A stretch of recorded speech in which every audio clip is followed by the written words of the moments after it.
আমি 3 বছর জেলে ছিলাম। আমি জানি যে কি এটা। এদেশের আলেমদেরকে যা করেছে, পৃথিবীর ইতিহাস তারা পাল্টিয়ে ফেলেছে। মামুনুল হকের মতো শাইখুল হাদিস, তার ছেলে শাইখুল হাদিস, এই লোকটাকে মাজায় দড়ি দিয়ে মনে হচ্ছে কি চলতেছে, আমারও মাজায় দড়ি দিয়ে নিয়ে গেছে, অথচ কিছু জানি না এই বিষয়ে। আমার মনে হয় আপনাদের মাজা ওদের গলায় দড়ি দেওয়া দরকার। পৃথিবীতে ইতিহাস হয়ে থাকবে, আগামীতে যারা দুনিয়াতে চেয়ারে বসবে চিন্তা করবে না আলেমদের গায়ে এসে হাত দেওয়া যাবে না। আমরা এদের শাস্তি চাই না, চাই না। ওরা তারা শাস্তি টানবে।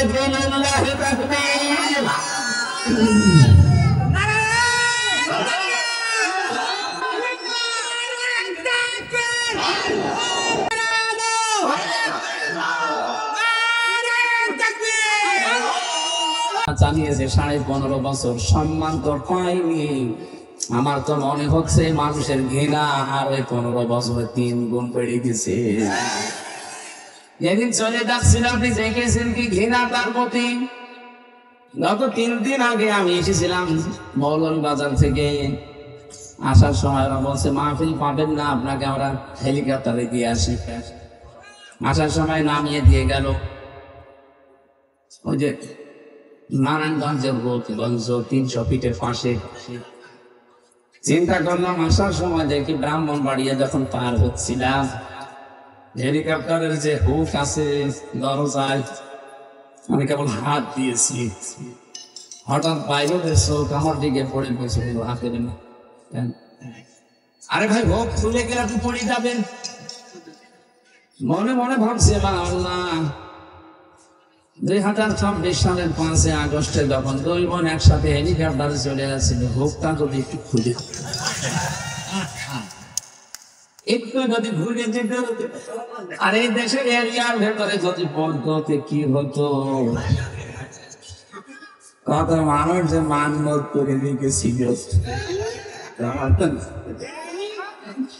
একটু যদি মানমতটা পুরা করতে পারতাম।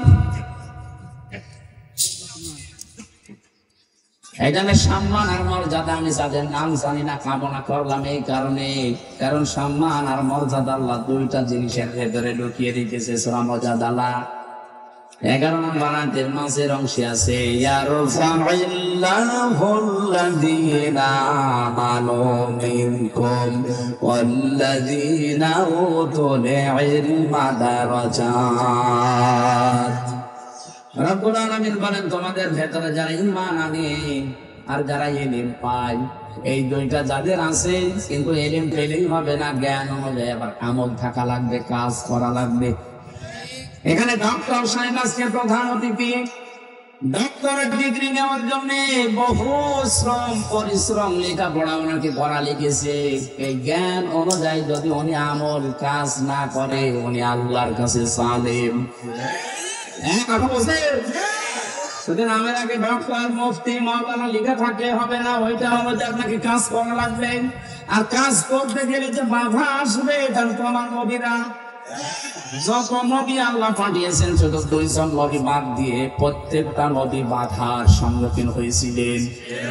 সূরা ইয়াসিনের 30 নম্বর আয়াতে আল্লাহ আফসোস পর্যন্ত করেছেন, ইয়া হাসরাতান আলাল ইবাদ মা ইয়াতিহিম মির রাসূলিন ইল্লা কানু বিহি ইস্তাহজিউন। রব্বুল আলামিন বলেন আমার বান্দাদের জন্য আমার আফসোস, আমার আক্ষেপ লাগে যে এমন কোন নবী রাসূল পাঠালাম না যার সাথে সমসাময়িক বান্দা বান্দিরা ঠাট্টা করে নাই, বিদ্রোহ করে নাই, উপহাস করে নাই, দেশ থেকে তাড়িয়ে দেয় নাই। কথা বলেন না? বহু নবীর জীবনী দেখেছি তাদেরকে দেশ থেকে তাড়িয়েছেন, ছিঁড়ে ফেলেছেন, তাদেরকে হত্যা পর্যন্ত করেছে সবার সামনে। তাও নবীদের চরিত্র খারাপ ছিল। কথা বলেন কেন এত অত্যাচার? কারণ তারা জ্ঞান অনুযায়ী আমল করতো, কাজ করতো। আজ বিশ্বে যারা সত্যি জ্ঞান অনুযায়ী যারা কাজ করবে, আল্লাহর কসম তাদের মর্যাদা আল্লাহ বাড়াবে। হ্যাঁ, দুনিয়ার এই ঝঞ্ঝা বিক্ষুব্ধ পৃথিবীতে তারা বাধার সম্মুখীন হবে, ঝামেলায় বলবে। রক্ত পিচ্ছির পথে চলতে গেলে একটু পড়ে যাওয়ার সম্ভাবনা আছে। আল্লামা সাইদের দিকে তাকান, মারা গেছে, এরপর দোয়া থেমে নেই। অথচ পরে যতদিন মাসুদ এও তো মাওলানা কথা বললেন। জ্ঞানী মানুষ লোকটা কিন্তু জ্ঞান অনুযায়ী আমল না করে জালেমের 5-8 গোলাম হয়েছিল। এখন আসেন বাংলাদেশে কোন জায়গায় যদি ওরে কেউ দেখে জুতা পিটা করবে, তাহলে আল্লাহর এরফা গেল কোথায়? এটা তো মোসারে বর্তমান ভবিষ্যৎ প্রেজেন্ট ফিউচার। যারা ঈমান আনার পরে যারা জ্ঞান পেয়েছে এই মানুষগুলোর মর্যাদা তো আল্লাহ বাড়াতেই থাকবে। কই আমরা তো দেখি এদের মর্যাদারও তুলে গেছে, এই কারণেই কমেছে। এই 15.5 বছরে যারা তাদের জ্ঞানটা কাজে লাগায়নি, বিবেকটা কাজে লাগায়নি, তাদেরকে আল্লাহ কেউ করছে গালের চাইতেও খারাপ বানিয়ে দিয়েছে। জনগণ দেখলে এখন কুকুরের মতো মনে করে তাদের, এমনকি চেহারা পর্যন্ত না, ছবিতে দেখে তারপর গালি দেয়। আমি যে সৌদি আরবে যেদিন মদিনা থেকে যাচ্ছিলাম, মদিনা থেকে যখন বের হলাম একটা গাড়ি নিয়ে ভাড়া করা, ওর বাড়ি মদিনাতে। আবু সাইদের কবর দেখতে যাব, বললাম ভাই ভাড়া কত? ভাড়া মিশিয়ে যে উঠেছি। আমার কাছে হাজি ওর হজ্জাতায় না বিলা দোকান। ও হাসি দেশ কোথায়? তুমি বাংলাদেশ। আমি বাংলাদেশ থেকে এসেছি। মদিনার ওই লোকটা মোবাইল দেখছিল, কি যেন গাড়ি চালাই, নিজের গাড়ি নিজে চালাচ্ছে, মোবাইলের অ্যাপসে কি যেন দেখছিল, ইন্টারনেটে হয়তো আমি লক্ষ্য করি নাই। হঠাৎ আমি সেই বলেছি যে তুমি বাংলাদেশ, আমার বলছে হারামি। না আমারে মনে নাই, বলছে যে এইটারে বলেছি, দেখলাম যে আমাদের যিনি পালিয়েছে ওনার ছবি হতো। ঠিক আছে, আপনি বলেন আপনার সাথে আমিও আছি। এখনো স্বাধীন হয়নি রমজানে, 10 রমজানে গালি দিচ্ছে। এখন সে যদি ওই লোকটার সামনে ওইটা ভেসে ওঠে, রমজানে ডবল গালি দেবে। গত বছর দিন স্বাধীন হয়েছে সিরিয়া, বাশার আল আসাদ, এটা জানোয়ারের চাইতে খারাপ। আফগানিস্তান থেকে পালিয়েছিল আশরাফ ঘানি, এটাও জানোয়ারের চাইতে খারাপ। যে কয়টা স্বৈর শাসক জালেম পৃথিবীর ইতিহাস তাদেরকে ঘৃণিত নিমুদিত করে রাখবে। স্বৈরাচারদের ইতিহাস ঘৃণিত নিন্দিত করে রাখে। এর প্রমাণ হিটলার, চেঙ্গিস খান। কথা বলছেন, চেঙ্গিস খান কেউ নাম রাখে? হিটলার পালিয়ে গেছে একজন লক্ষণ সেন, তারও কেউ নাম রাখতে চাই না। কারণ যারা পালিয়ে যায় তারা কাপুরুষ, ভীরু, অন্যায় না করলে সে বাড়াতে চায় না। আর অন্যায় বোধ যখন ভেতরে চলে আসে তখন আর ভেতর সাহস থাকে না। ওই মানুষগুলো তখন ভয় পায়, এটা মানবিক গুণ। নবীজি নিজেও প্রথমে ভয় পেয়েছিলেন। হযরতে মুহাম্মদ রাসূলুল্লাহ যখন রাসূলুল্লাহ হয়ে আসলেন, নবুয়ত পেয়ে বলেছিলেন সামনে আমাকে ঢেকে দাও। হযরতে খাদিজা বলেন কাল্লা, কখনোই না, আল্লাহি মা ইয়াখসিকাল্লাহু আবাদান, আল্লাহর কসম আপনাকে কেউ ভয় দেখাতে পারি না। ইন্নাকা লা তাসিলুর রহিম, আপনি তো রহিমের সম্পর্ক ঠিক রাখেন, আপনি তো আত্মীয়তার সম্পর্কগুলো ঠিক রাখেন, আপনি ভয় পান কেন? এই হাদিস দ্বারা প্রমাণ হয় যারা আত্মীয়তার সম্পর্ক দুনিয়ায় ঠিক রাখবে তাদের কোনো ভয় নেই। অথচ আপনি পালিয়ে চলে গেলেন, কত রকমের আত্মীয় ছিল আপনার। এদেশে কিছু জানে না, তাও আপনাকে আপাতত ডাকতো। বলছেন সম্পদ বিভাগের মানুষের আপনাকে ভাবি বলে ডাকতো, আর সারা দেশের আপনি শান্তি ও আপা। এত রকমের সম্পর্ক সব বাদ দিয়ে আপনি পালিয়ে চলে গেলেন, অবশ্যই আপনি রক্তের সম্পর্ক ঠিক রাখেননি। 2 নাম্বারটা আমি কঠিন বলবো। তখন এই লোক কান্না, আপনি তো মানুষের বোঝা বহন করেন, মানুষের বোঝা হালকা করে দেন, আপনি ভয় পান কেন?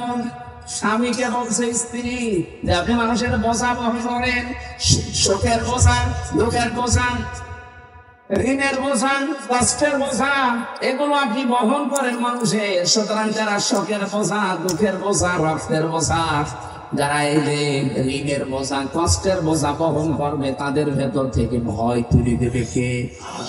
অথচ এই বোঝাগুলো আপনি আরো বহন করা দূরের কথা, হালকা করা দূরের কথা, আরো বোঝা চাপিয়ে দিবেন। এই কথা বলছেন এখানে বিভিন্ন প্রজেক্ট তৈরি করার নামে হাজার কোটি টাকার ঋণ এই দেশের মাথার উপরে চাপিয়ে দিয়ে গেলেন। ছেলের নামে, মেয়ের নামে, বিয়ের নামে, বোনের নামে কোটি কোটি টাকা বাইরে পাচার হয়ে আছে। কেউ বেগম পাড়া বানিয়েছে, কেউ সাহেব পাড়া বানিয়েছে। বেগম পাড়ায় আমি এখনো যাইনি, কিন্তু সাহেব পাড়া দেখে আসলাম মালয়েশিয়া। কি বাড়ি বানিয়েছে এক একজন। আমি প্রায় 10 দিন ছিলাম, সে দেখেছি এক একজন সে হোটেলে উঠে নামতে গেলে শয়তান বাদে কি গো ও আগেই পালিয়ে বসে আসতাম। আমি 5 তারিখের পরে 8 তারিখে 9 তারিখে থেকে গিয়েছিলাম কয়েকটা সিঙ্গাপুর, মালয়েশিয়া আশপাশের দেশগুলো ঘুরলাম। সে হোটেলে উঠে দেখি শয়তান আমার সামনে। কি আপনি কখন এসেছেন? বলে হুজুর আমি কাজ পেয়েছি। সিঙ্গাপুরে শয়তান গুলো বেশি, মালয়েশিয়া বিভিন্ন হোটেলে পেয়েছি আমি। আমার সাথে জেলেও ছিল একজন, সেও দেখি ওখানে যে আগে বসে আছে আবার। আপনি এত বোঝা দিয়ে গেলেন, আপনাকে আমার ভয় দেবে না মানে আমার কথার অর্থ কি বুঝেছেন? যারা মানুষকে বোঝা দিয়ে যায় তাদের উপরে ভয় চাপিয়ে দেয় কে? এই যে 2780 জন মানুষ এখন অসুস্থ, হাসপাতালে হাত নেই, পা নেই, চোখ নেই, অন্ধকোষ নেই। এরা তার পরিবারের জন্য বোঝা না। এই কথা বলছেন এখানে। এরা তার সমাজের জন্য বোঝা না, তার মা বাবার কাছে, ভাই বোনের কাছে তারা বোঝা। এই বোঝাটা আপনি দিয়ে গেলেন। আপনি তো এগুলো না দিলেও পারতেন, পালিয়ে যখন যাবেন আপনি বোঝাগুলো দিয়ে গেলেন কোন কারণে? আর 2732 জন মানুষ হত্যার সাথে আপনি সরাসরি জড়িত। তার মানে আপনি গণহত্যার মাস্টার মাইন্ড, আপনি প্রধান আসামি। ফেরাউন ওই জামানায় আমি হাদিসের তাফসীরে পড়েছি মাত্র 7 জন যাবতীয় হত্যা করেছিল। মাত্র 7 জন। মুসার প্রতি ঈমান আনার কারণে 7 জন মানুষকে বিকলাঙ্গ করে দিয়েছিল। এক হাত কেটেছে আর এক পা কেটেছে। এইভাবে কোরআনে কারিমে আল্লাহ দেখবেন লাউ কাত্তিআন্না আইদিয়াকুম ওয়া আরজুলাকুম মিন খিলাফিন। ও এক হাত কেটেছে আর বিপরীত পা কেটেছে। 7 জনকে এভাবে হত্যা করে যদি ফেরাউন আজ নিকৃষ্ট ঘৃণিত হয়ে যায়, আপনার জন্য 2780 জন মানুষের হাত পা চোখ কাটা করেছে। বলেন আপনি কত বড় ফেরাউন? ফেরাউনের দাদার দাদার দাদি এত বড় ফেরাউন আপনি খুঁজেও পাবেন না তামাম দুনিয়ায়। আপনি বলতে পারেন হিটলার। আরে ভাই, হিটলার মেরেছে কাদের? এই পৃথিবীতে সবচেয়ে যে নিকৃষ্ট যারা ইহুদি তাদেরকে মেরেছে হিটলার। 60 লাখ ইহুদিকে দুনিয়া থেকে সাফ করে দিয়েছে। কোনো মানুষ না, ইহুদিরা ছিল দুনিয়ার সব সময় অভিশপ্ত। গায়রুল মাগদুবি আলাইহিম ওয়ালাম দাল্লিন। কত মানুষ মারে না, মেরেছে জানোয়ার গুলো, অসুবিধা নেই। কিন্তু আপনি কাকে মারলেন বলেন? আপনি তাকে মেরেছেন। এগুলো পৃথিবীর শ্রেষ্ঠ সন্তান। শহীদ আবু সাইদ, শহীদ মুগ্ধ, শহীদ ফয়সাল, শহীদ ইয়ামিন পুলিশের গাড়ি থেকে যখন ফেলে দিচ্ছিল মনে হচ্ছে বাংলাদেশ ফেলে দিচ্ছে। একবারে 15-20 জন 22 জনকে নিয়ে আগুন ধরিয়ে পুড়িয়ে দিচ্ছেন। আপনি মানুষ কোথায় পালিয়েছে তারা? শ্বাস বলছে যারা মানুষকে বোঝা দিয়ে গেলেন আপনি নবীর উম্মত না। এই জন্য আপনার ভেতরে ভয়, কারণ নবীজিকে আল্লাহর নবীর স্ত্রী ভয় দিচ্ছে, আপনি ভয় পাবেন না। আপনি তো মানুষের বোঝা হালকা করে দেন, বোঝা বহন করেন, আপনি ভয় পান কেন? ভয় তো পাবে তারা যারা মানুষের বোঝা তৈরি করে দিয়ে যায়। এদেশের যদি 18 কোটি সব মানুষ মাফ করে দেয় জানেন যে, বলেন তো 2780 জন যারা এখনো ঢুকে ঢুকে মরার রাস্তায়, যারা হাত পা হারিয়েছে, চোখ হারিয়েছে, এরা জীবনে মাফ করবে। আপনি বলেন না মাফ করবে না, না মাফ করবে না। আপনি ওই জায়গায় থাকলে আপনি টের পেতেন যে সেইটা ভুক্তভোগী সে জানে কি অবস্থা। আমি 3 বছর জেলে ছিলাম, আমি জানি যে কি এটা। আপনার জীবনে কি কি স্যাক্রিফাইস আছে, আপনাদের মানুষের ভুল ধরে কি স্যাক্রিফাইস আপনার। এদেশের আলেমদেরকে যা করেছে পৃথিবীর ইতিহাস তারা পাল্টিয়ে ফেলেছে। মামুনুল হকের মতো সাইকুল হাদিস, তার ছেলে সাইকুল হাদিস, এই লোকটাকে মাজায় দড়ি দিয়ে মনে হচ্ছে কি চলতেছে, আমারও মাজায় দড়ি দিয়ে নিয়ে গেছে, অথচ কিছু জানি না এই বিষয়ে। আমার মনে হয় এখন ওদের মাজা ওদের গলায় দড়ি দেওয়া দরকার। পৃথিবীতে ইতিহাস হয়ে থাকবে, আগামীতে যারা দুনিয়াতে চেয়ারে বলবে চিন্তা করবে না, আলেমদের গায়ে এসে হাত দেওয়া যাবে না।